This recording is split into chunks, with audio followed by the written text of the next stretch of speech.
Hello guys, అందరికీ నమస్కారం. అస్సలాముఅలైకుం. వెల్కమ్ టు ఉజ్మాస్ కేవల్. ఐఎమ్ ఉజ్మా షేక్. సో ఏంటి ఈరోజు పాల డబ్బా చూపిస్తున్నాను, నేను ఎవరికి పాలు తగ్గించడానికి వెళ్తున్నాను అని అనుకుంటున్నారా? సో వెయిట్ అండ్ సీ అండి. ఒక్క 2 సెకండ్స్లో ఆ పర్సన్ ఎవరు, నేను ఎవరికి పాలు తగ్గించడానికి వెళ్తున్నాను, ఈ పాల డబ్బా ఎందుకు అనేది మీకు తెలిసిపోతుంది. సో ఆల్రెడీ అయితే ఆ పర్సన్ నన్ను చూశారు, చూసి వస్తున్నారు కూడా. మీరు కూడా చూడండి అక్కడి నుంచి అయితే.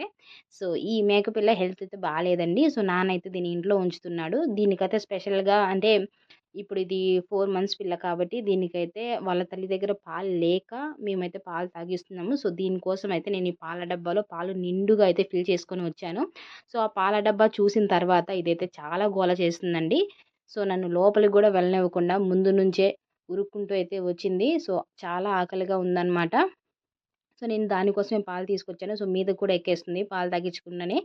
సో ఇక్కడ నేనొచ్చి చూస్తే ఆల్రెడీ మా బుడ్డోడు ఇక్కడ ఉన్నాడు. అంటే మామయ్య కొడుకు సెలవులకైతే వచ్చారండి. ఇంకా వీళ్ళని పంపించలేదు. సో రేపు ఎల్లుండిలో వీళ్ళని కూడా పంపించేసి వచ్చేయాలి.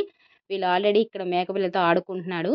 సో నేనైతే ఈ మేకపిల్లకి పాలు తాపించడానికి వచ్చాను కదండీ. సో చూడండి ఎలా అయితే తాగుతుందో, చాలా ఆకలి మీద ఉంది. అండ్ దీని పేరు కూడా మా నాయనమ్మ పెట్టింది. సో దీని పేరు మంగా తాయ్ అంట. సో మంగా తాయారు అని అంటాం మేమైతే. నేనైతే మంగి అని పిలుస్తాను దీన్ని. చాలా బాగుంటుంది, అంతే క్యూట్‌గా ఉంటుంది. చాలా అల్లరి చేస్తుంది.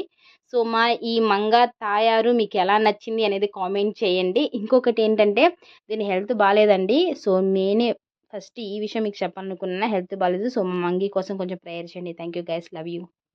బాయ్.